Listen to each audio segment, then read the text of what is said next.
제가 이번에 이제 이렇게 유튜브를 제작을 하면서 처음으로 이런 콘텐츠를 좀 만들어 봤습니다.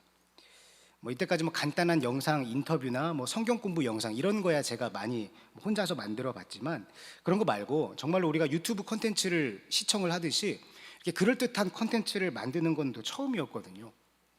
그러다 보니까 이게 하다 보니까 야, 정말 유튜버가 아무나 하는 게 아니구나, 이런 걸 굉장히 느끼게 됐습니다. 이게 보통 일이 아니더라고요.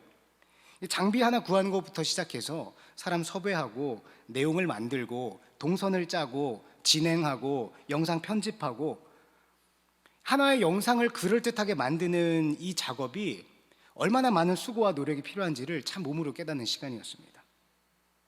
자, 이걸 이렇게 진행을 하면서 이제 설교를 준비를 하려다 보니까 제가 과거에 아주 재밌게 봤던 영화 한 편이 떠올랐습니다. 웰컴 미스터 맥도날드라는 영화입니다. 나온 지 20년이 더 된 영화라서 보신 분이 많이 계실지 모르겠는데, 이 제목만 들어서는 무슨 영화인지 감이 잘 안 잡히는 그런 제목이죠.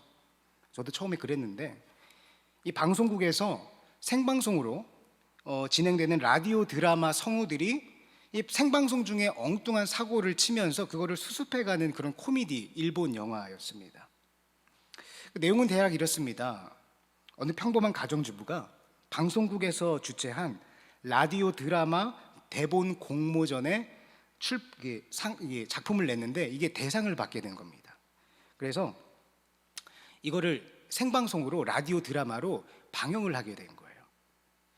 그 대본의 내용은 일본의 한적한 바닷가 마을에서 사는 리츠코라는 여인과 토라조라는 남자의 그런 잔잔한 사랑 이야기였습니다. 그래서 이제 방송할 때가 돼서 이제 생방송 시작 전에 배우들이 모이고 또 작가도 함께 참여하고 방송 스태프들이 이 스튜디오에 함께 모여서 이 생방송 라디오를 준비하는 장면으로 이 영화가 시작을 합니다. 근데 갑자기 이 여주인공을 맡은 여배우가 심술을 부리면서 문제가 시작이 됩니다. 이 여자는 한물 간 스타였는데 자기가 맡은 여주인공 이름이 마음에 들지 않는다는 거예요. 이름을 바꿔달라는 겁니다. 아니, 방송 시작하기 직전에 이런 황당한 요구를 하니까 이 PD는 굉장히 당황스러웠지만 이 여배우의 성격을 알기 때문에 이 작가에게 양해를 구하고 묻습니다. 아니, 그러면은 무슨 이름으로 바꿔주길 원하십니까? 그랬더니 메리 제인으로 바꿔달라는 거예요. 아니, 배경이 일본의 한적한 시골 마을인데 이 메리 제인은 영 안 어울리잖아요. 이 여배우가 하도 고집을 부리니까 이 PD가 어쩔 수 없이 바꿔줍니다. 그리고 진짜 문제는 여기서부터 시작이 된 겁니다. 이 남자 주인공이 저 여자 주인공이 하는 모습을 보고 있자니 자기도 외국 이름으로 바꿔달라는 거예요. 그래서 주변에 있던 다른 엑스트라 배우들도 성우들도 다 자기 이름을 외국 이름으로 바꿔달라고 시작을 한 겁니다. 이걸 시작으로 이 배우들은 이 대본을 자기들 입맛에 맞춰서 뜯어 고치기 시작합니다. 그래서 결과적으로요, 일본의 한적한 어촌 마을이었던 무대가 미국의 시카고로 바뀌게 되고, 이 빠친코 여직원이었던 리츠코는 변호사 메리 제인이 되고, 어부였던 토라조는 우주비행사 맥도날드가 됩니다. 완전히 다른 이야기가 돼버린 거죠. 스태프들이 비상이 걸린 겁니다. 애초에 효과음이나 그런 설정들을 다 한적한 시골 마을에 맞춰서 준비를 해놨는데 이걸 갑자기 미국의 대도시에 관련된 음향 같은 걸 준비를 해야 되니까 얼마나 난리가 났겠습니까? 이 실시간으로 이 성우들이, 이 배우들이 자기 마음대로 실시간으로 설정을 바꿔서 방송을 해버리고, 또 그거에 맞춰서 중간중간 이 스태프들이 그거를 이제 뒷감당을 해 나아가는 영화가 이 영화의 재미있는 포인트인데요. 참 재밌게 봤는데 참 많은 생각을 하게 되는 그런 영화였습니다. 제가 엊그저께 유튜브에 이 제목을 검색을 해보니까 저작권 문제가 없는지 영화 풀버전이 유튜브에 올라와 있더라고요. 제가 이 영화와 관련된 사람은 전혀 아닙니다. 그런데 시간이 되신다면 한번 보시는 것도 괜찮을 것 같아요. 재미도 재미지만 참 많은 생각을 하게 하는 그런 영화라고 생각을 듭니다. 제가 이 영화를 떠올리면서 이런 생각이 들었습니다. 나는 과연 지금 내 인생의 대본을 잘 따라가고 있을까? 저도 나름 내 인생의 대본을 만들어가고 있거든요. 뿐만 아니라 여러분들도 모두 각자의 인생의 대본을 만들어가고 계시지 않습니까? 그리고요, 우리는 모두 내 인생이 그렇게 내가 만들어 놓은 대본대로 흘러가기를 원합니다.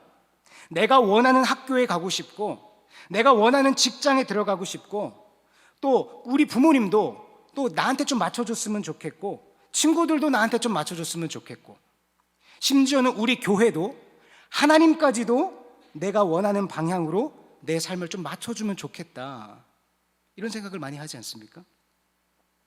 근데 정말 중요한 것은요, 이렇게 내가 나 스스로 만들고 있는 이 대본은 진짜 대본이 아니라는 거예요. 나는 이게 지금 내 인생의 진짜 대본이라고, 이 대본대로만 진행될 수 있다면 내 인생 한번 멋지게 펼쳐볼 수 있을 거라고 생각하면서 나름 열심히 대본을 만들어 가고 있는데, 사실 우리 모두를 향한 진짜 대본은 따로 있습니다. 바로 하나님의 대본이에요. 근데 문제는요, 과연 나는 그렇게 나를 위해서 친히 만들어 놓으신 그 하나님의 대본에 충실히 따라가고 있는가? 아니, 그보다 먼저 하나님의 대본에 대체 어떤 내용이 적혀 있을까? 여러분들은 하나님께서 여러분들에게 계획하고 계시는 여러분들의 자리, 여러분들의 인생의 목적, 여러분들의 인생의 방향성을 다 발견하셨습니까? 내가 어떤 모습으로 살아가야 하는지, 하나님께서는 어떤 계획을 세우고 있으실까 발견하셨습니까? 우리는 이것을 진지하게 고민하고 무엇보다 먼저 기도해야 하는 것입니다. 저는 그런 묵상을 하면서 참 부끄러운 마음이 들었습니다. 내가 이 하나님 앞에서 저 영화의 성우들과 다를 바가 없구나. 하나님은 우리를 창조하시고 이 땅에 태어나게 하시면서 우리 모두 각자에게 맡기신 자리가 있습니다. 역할과 사명이 있다는 거예요.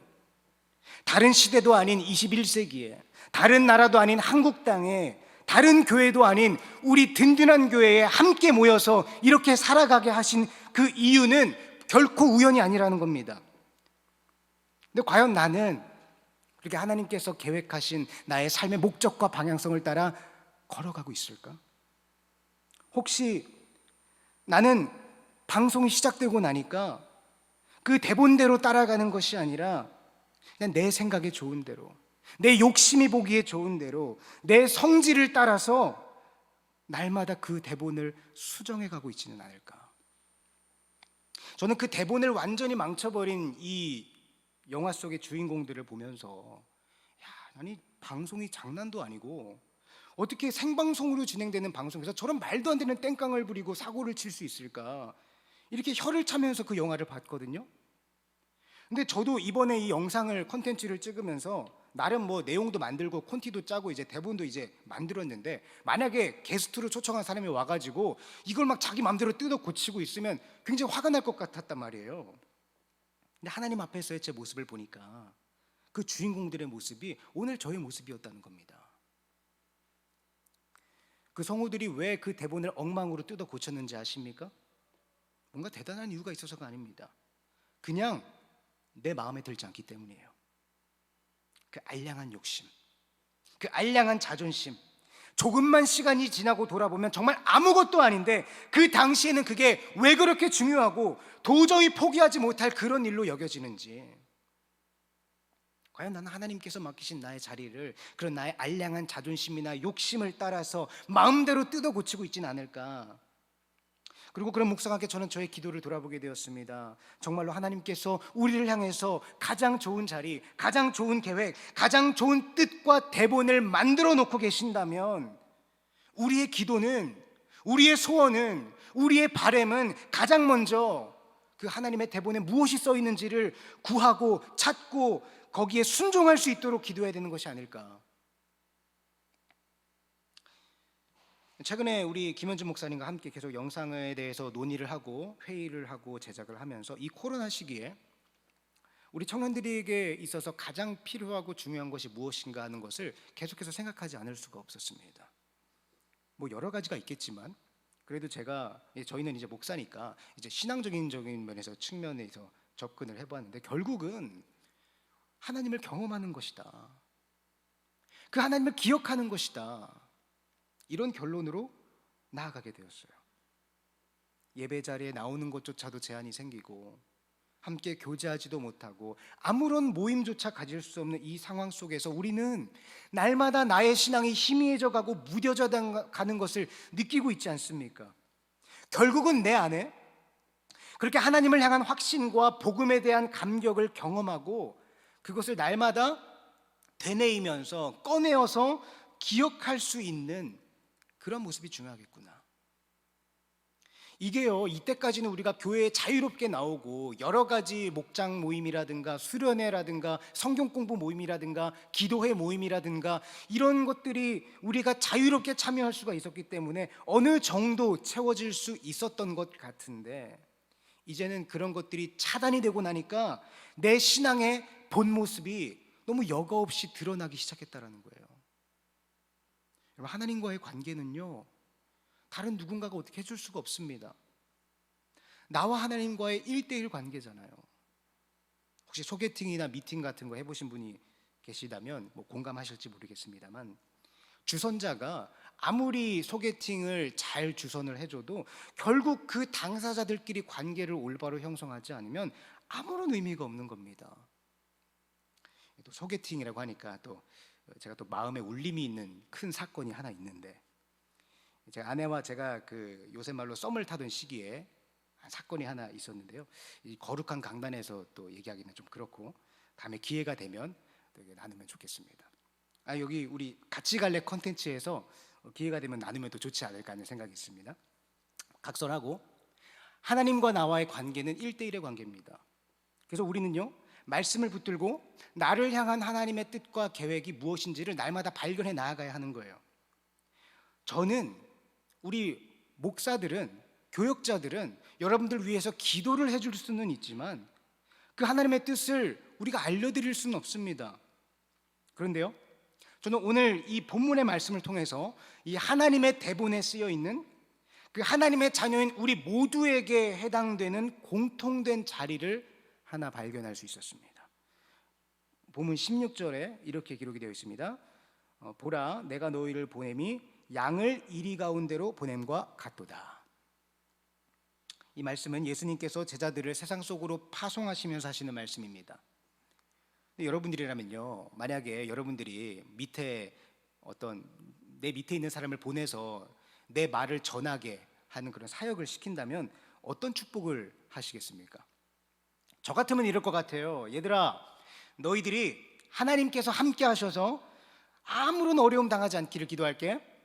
물질적으로, 경제적으로, 관계적으로 아무런 문제가 없이 원만하게 너희들의 사역이 잘 풀리기를 내가 기도할게. 이런 종류의 축복을 하지 않겠습니까? 근데 예수님은 오늘 제자들을 파송하면서 오늘 본문 바로 뒤에 이런 말씀을 덧붙이십니다. 사람들이 너희를 공회에 넘기고 회당에서 채찍질을 하고 너희는 나로 말미암아 총독들과 임금들 앞에 끌려갈 거야. 우리가 기대하는 축복의 말씀과는 뭔가 거리가 멀다는 거예요. 어려움이 물러가고 좋은 일만 생기는 그런 축복이 아니라 너희들이 고난을 당할 것이다. 근데 그 제자들이 그런 고난을 당하는 이유가 무엇입니까? 18절에 이렇게 기록되어 있습니다. 이는 그들과 이방인들에게 증거가 되게 하려 하심이라. 제자들이 지금 무엇을 증거하고 있습니까? 예수 그리스도입니다. 실제로 예수님은 이 땅에서 많은 고난을 당하셨고 그 고난의 클라이막스로 십자가를 지셨죠. 그런데 그 십자가뿐만 아니라 예수님은요, 이 땅에 내려와서 사셨던 그 삶 자체가 고난의 연속이셨어요. 왜 그렇습니까? 예수님은 원래 하나님과 한 분인 그런 분인데 그 하늘 보좌를 버리고 이 죄가 넘치는 땅에 내려온 것, 이것 자체가 하나님으로서는, 예수님으로서는 참을 수 없는 고난이었던 겁니다. 그러나 그 길을 예수님은 묵묵히 걸어가셨습니다. 왜 그러셨을까요? 하나님께서 그 일을 맡기셨기 때문입니다. 예수님이라고 그 일을 하고 싶으셨겠습니까? 그러나 하나님께서 맡기신 예수님의 역할이 바로 그것이었기 때문에 그 하나님께서 직접 쓰신 대본에 예수님의 역할에 그렇게 적혀 있었기 때문에 예수님은 그 대본을 따라 묵묵히 그 길을 걸어가셨다는 거예요. 그러니까 예수님이 하나님의 말씀에 순종해서 이 고난의 길을 묵묵히 걸어가셨던 것처럼 예수를 따르고 예수를 닮아야 하는 우리 성도들도 세상에서 그런 고난을 당하게 될 거야. 그래서 예수님이 이렇게 말씀하시는 겁니다. 내가 너희를 보냄이 이리떼 가운데 양을 보낸 것 같구나. 근데 저는 한편으로는 이 대목이 참 이해가 되지 않았습니다. 아니, 하나님의 일을 위해서 보내시려면 이 세상이라는 이리보다 더 힘이 센 사자의 모습으로 보내주시면 얼마나 좋습니까? 이렇게 세상의 세력을 억누르고 승리할 수 있는 강력한 능력과 힘을 부어주시면 하나님 입장에서도 좋고 일하는 제자들도 힘나고 서로 윈윈할 수 있는 거 아닙니까? 저는 그렇게 일을 하고 싶은데 예수님은요, 그 제자들을 사자의 모습이 아닌 양으로 보내신다는 거예요. 우리도 마찬가지 아닙니까? 우리가 날마다 기도하는 게 그런 내용 아니겠습니까? 하나님, 나를 좀 돈 많고 학벌 좋고 명예도 있고 능력 있고 가치 있는 존재가 되어야, 그래야 내가 하나님의 일을 하기에 수월하니까 나를 좀 그런 존재로 만들어 주세요. 저도 여러분들이 기왕이면 그런 존재가 되기를 진심으로 축복합니다. 그런데요, 그건 우리의 바람이고 하나님은 우리를 양으로 보내십니다. 왜 그렇습니까? 양은 무력합니다. 시력도 나쁘죠. 이리가 나타나면 아무런 저항도 할 수 없이 그냥 물려 죽는 것밖에 없습니다. 그럼에도 불구하고 하나님은 우리에게 그런 무력한 양의 모습으로 이 세상에서 살아가라고 말씀하십니다. 왜냐하면 예수님이 양의 삶을 사셨기 때문입니다. 예수님은 힘으로 세상을 때려잡지 않았습니다. 오히려 이리 같은 세상의 세력의 힘에 의해서 양처럼 죽임을 당했죠. 우리는 예수님을 따라가는 자들이 아닙니까? 우리가 예수님을 증거하는 증인으로 부름을 받았다면 우리도 양으로 오신 예수님을 따라 양으로 살아가야 되는 거예요. 근데 하나님은 우리를 양으로 보내셨는데 우리는 매일같이 이 양의 자리에서 벗어나서 이리의 삶을 살아가고 싶어 한다는 겁니다. 그래서 우리는 날마다 그 하나님의 대본을 무시하고 스스로 이리가 되고 스스로 사자가 되어서 대본을 고치기 시작합니다. 우리는 모두 리츠코와 토라조의 삶을 거부해버리고 메리 제인과 맥도날드가 되기를 원하고 있는 거예요. 그러나 사랑하는 청년 여러분, 우리는 메리 제인이나 맥도날드가 아니라 리츠코나 토라조로 살아야 하는 겁니다.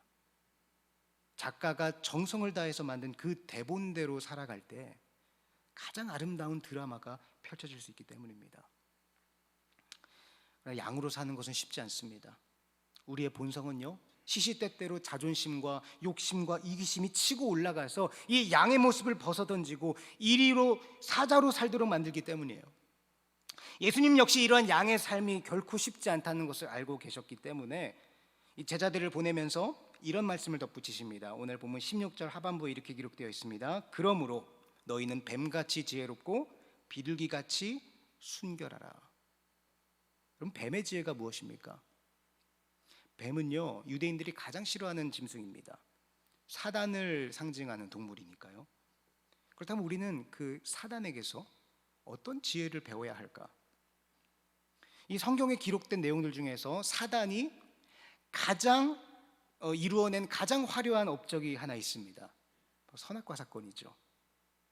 제가 과거에도 몇 차례 말씀드렸던 기억이 있는데요, 이 선악과 사건의 핵심은 하나님을 주인으로 삼고 그 말씀에 순종하며 살아가던 인간이 이제는 스스로가 주인이 되어서 하나님의 말씀에 불순종한 사건입니다.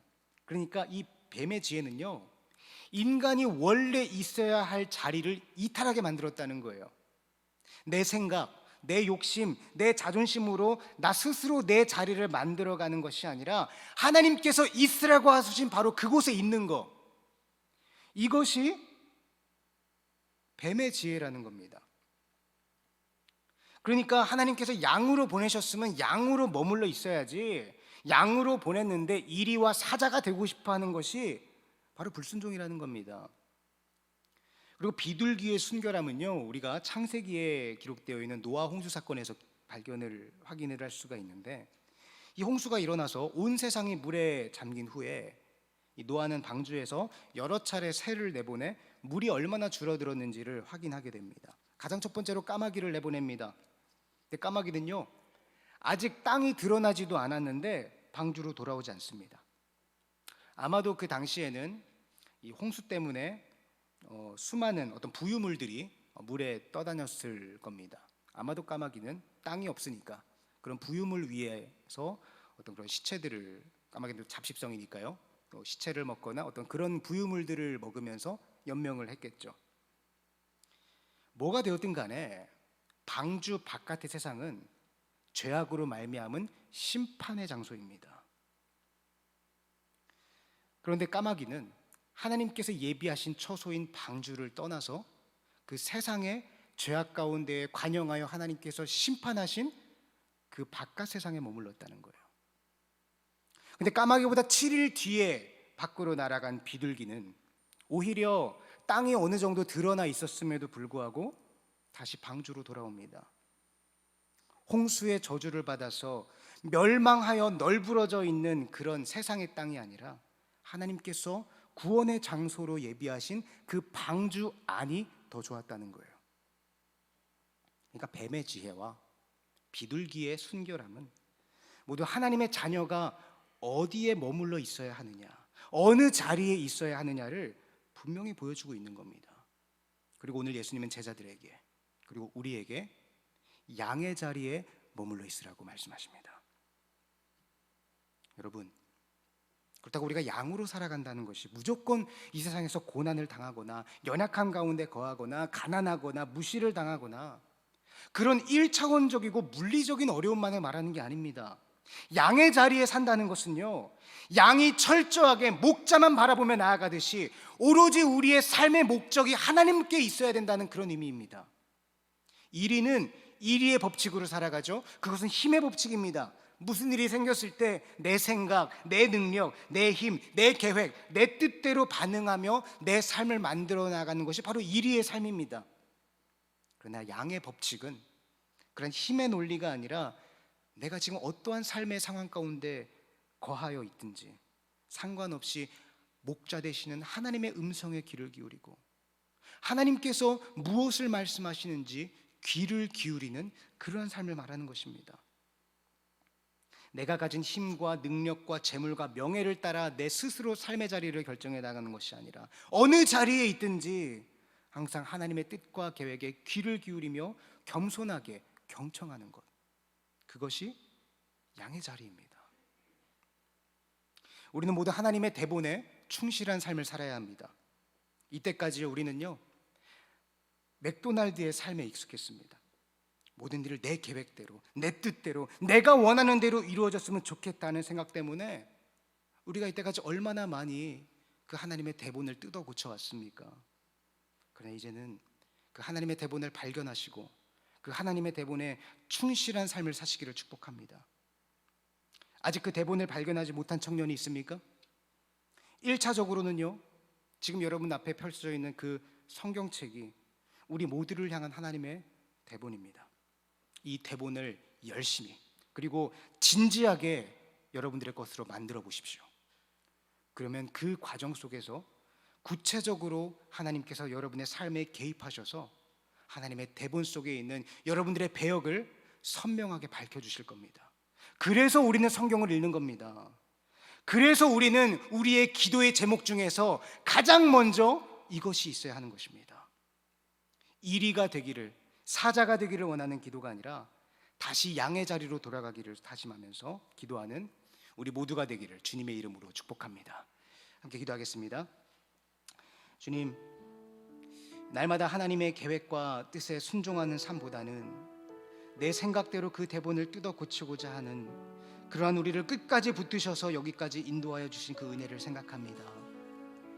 이제는 우리의 삶이 하나님의 대본에 기록된 그 역할과 자리에서 순종의 길을 걸어가고자 하오니 부족한 우리를 성령께서 인도하여 주시고 우리에게 말씀하여 주시옵소서. 날마다 하나님의 뜻과 계획을 구하며 하나님의 자녀로 살아가기에 힘쓰는 우리 모두가 될 수 있도록 우리 든든한 교회 모든 청년부가 그렇게 하나님의 말씀에 붙들림 바 되어서 성령의 공동체를 이루어가는 그러한 모습이 될 수 있도록 하나님 우리를 붙들어 주시옵소서. 감사드리며 예수님의 이름으로 기도드립니다.